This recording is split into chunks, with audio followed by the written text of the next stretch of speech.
Alors, je tiens tout d'abord à me joindre aux remerciements qui ont été exprimés aux organisateurs du colloque. Et sans plus attendre, je me lance dans le sujet, qui est de répondre à la question de savoir s'il existe un droit fondamental à la transparence dans les relations de travail. La question peut paraître bien déroutante pour le travailliste parce qu'il n'est pas très familier avec le terme de transparence. Les rares fois où elle est employée, ce n'est pas sous la formulation de droit à. Toutefois, si l'on conçoit le droit à la transparence comme le droit de savoir, de connaître ou bien de comprendre, alors on en trouve si facilement des manifestations qu'on peut légitimement se demander s'il n'existerait pas un droit à la transparence dans les relations de travail. Une fois cette question posée, nous pourrons dans une deuxième partie nous interroger sur son caractère fondamental. Première question, donc, la transparence, est-ce un droit ? Quelques exemples suffisent pour s'en convaincre. Le droit du travail comporte une multitude de manifestations de transparence. De là à dire toutefois qu'il existe un droit à la transparence, il y a un pas qu'il n'est pas si aisé de franchir. Relevons tout d'abord les manifestations de la transparence. On exige une transparence financière du comité social et économique lorsqu'il dispose d'un budget, ou plus encore des organisations syndicales.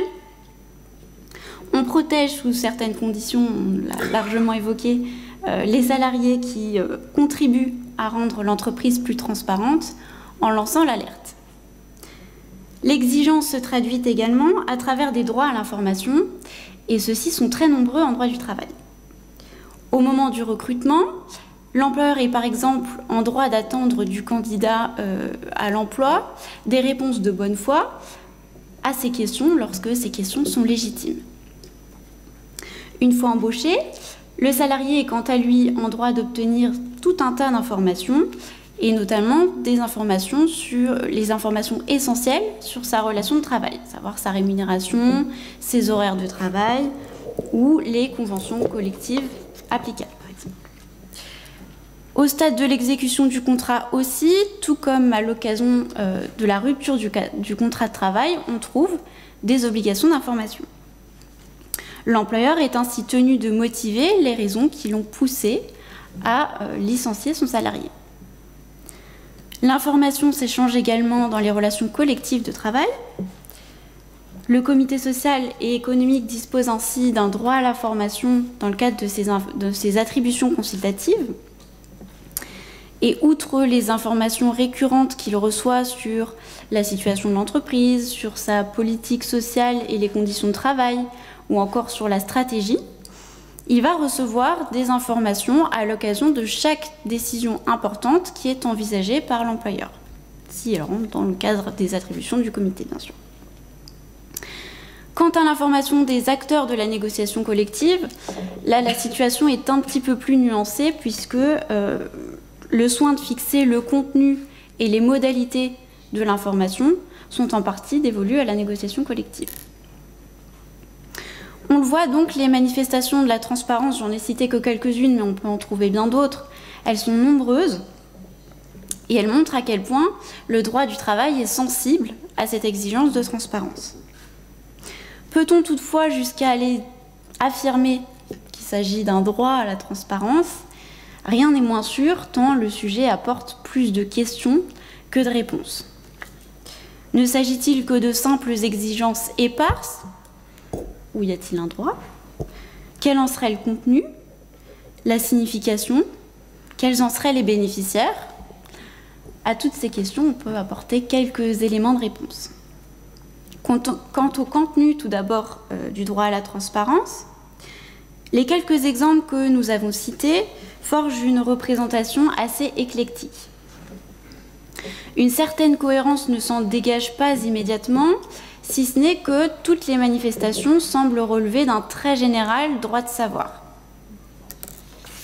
Quant aux bénéficiaires, plusieurs observations s'imposent. Premièrement, les bénéficiaires ne sont pas tous identifiables. Si l'on pense au dispositif des lanceurs d'alerte ou bien à la transparence financière, par exemple, ces mécanismes visent plus un résultat, qui est la transparence de l'entreprise ou de ses acteurs, plus qu'elle n'offre un droit à des bénéficiaires précis. Deuxième remarque, les bénéficiaires varient selon le type d'information. S'il s'agit d'une information qui concerne personnellement un salarié, alors bien souvent, il va être l'unique destinataire de cette information.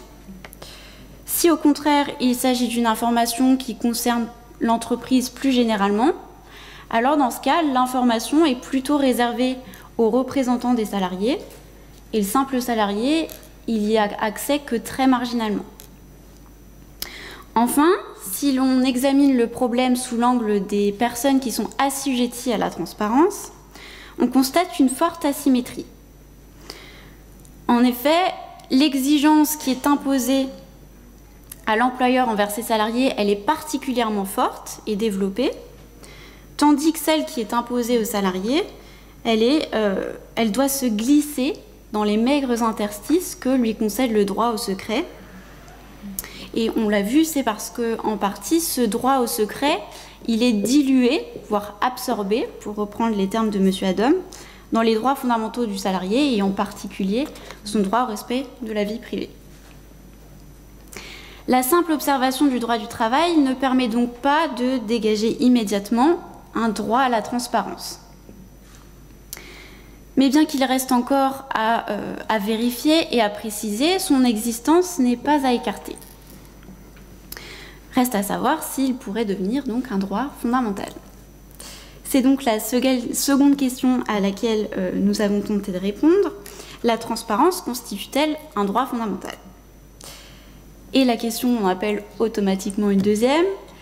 Qu'est-ce qu'un droit fondamental? Puisque la conception formelle n'est d'aucun recours, le parti a été pris de ne retenir que la conception substantielle des droits fondamentaux. Selon cette conception, c'est l'importance accordée à une valeur qui confère au droit un caractère fondamental au droit qui en est le vecteur. Pour le dire un petit peu plus simplement, il faut se demander quelle est l'importance qu'attache le droit du travail à la valeur transparence et si cette importance est suffisante pour qu'on puisse considérer que le droit à la transparence soit un droit substantiellement fondamental. Passé cette première étape, nous pourrons essayer de dégager les voies de la reconnaissance d'un droit fondamental. Voyons donc déjà quelle est l'importance de la transparence en droit du travail. Cette importance se décèle tout d'abord à travers la quantité de manifestations de transparence en droit du travail.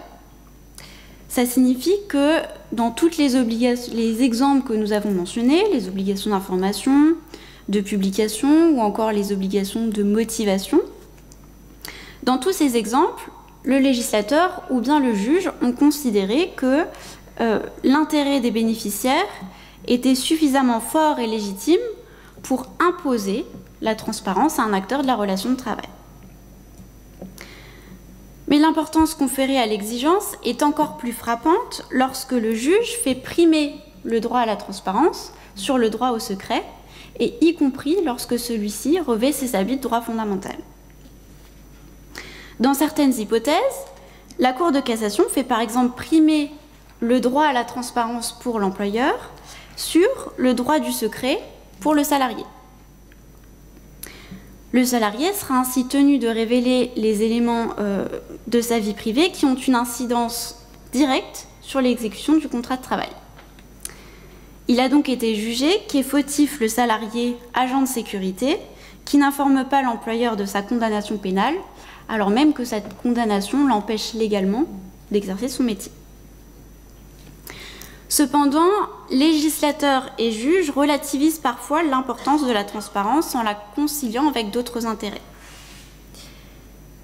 En témoignent par exemple les dispositions de la loi de sécurisation de l'emploi de 2013 et surtout la jurisprudence qui la prolonge, qui sont relatives à l'information du comité d'entreprise dans le cadre de sa consultation. En ne laissant laissant qu'une très faible marge de manœuvre à l'instance pour réclamer une information plus conséquente et plus complète, les solutions du droit positif tendent nettement à privilégier la rapidité des décisions de l'employeur sur le droit à la transparence pour le comité d'entreprise, devenu comité social et économique. Soulignons enfin que l'importance que l'on donne à la transparence est aussi affaire de culture. On en revient à ce que disait mon collègue. Et quel meilleur exemple pour l'illustrer, outre en matière pénale, que la transparence des salaires. Si dans d'autres pays, comme par exemple en Suède, les revenus de chacun sont rendus publics, en France, le montant du salaire reste tabou.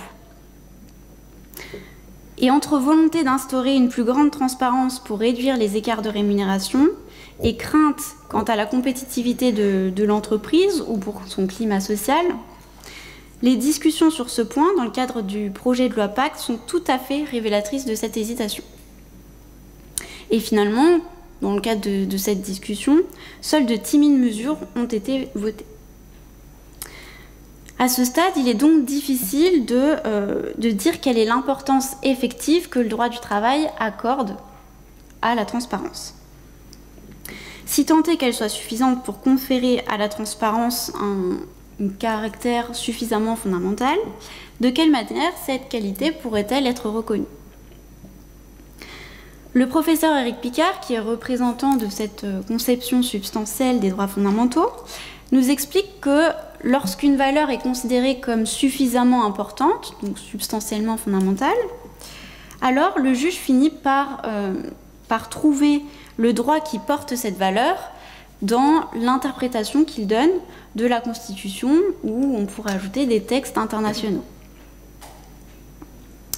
Or, il nous semble possible de pouvoir découvrir un droit à la transparence dans les textes supralégaux, en l'envisageant, donc ce droit à la transparence, soit comme un droit des personnes, soit comme un droit à la participation. La Cour européenne des droits de l'homme mobilise par exemple l'article 8 de la Convention éponyme relatif à la vie privée et familiale pour offrir à l'individu un droit à la transparence sur les éléments qui lui sont essentiels. On en a déjà parlé ce matin. En prolongeant la réflexion, ne pourrait-on pas admettre que la connaissance de certaines informations affecte profondément la personne du salarié ? Les raisons qui justifient la rupture du contrat de travail, par exemple, ne relèvent-elles pas de ces informations essentielles ? Toute la question sera donc de savoir si quelles informations pourraient être considérées comme suffisamment importantes pour dépasser les intérêts de l'employeur à ne pas divulguer l'information. En outre, si une conception extensive du droit de se connaître paraît déjà audacieuse, elle reste néanmoins limitative en termes de droit à la transparence puisqu'elle en limiterait le domaine aux éléments essentiels qui concernent personnellement le salarié. Une autre voie consisterait à envisager le droit à la transparence comme un droit participation, un droit pour la participation. Le Conseil constitutionnel a déjà établi ce lien entre exigence de transparence et principe de participation des travailleurs.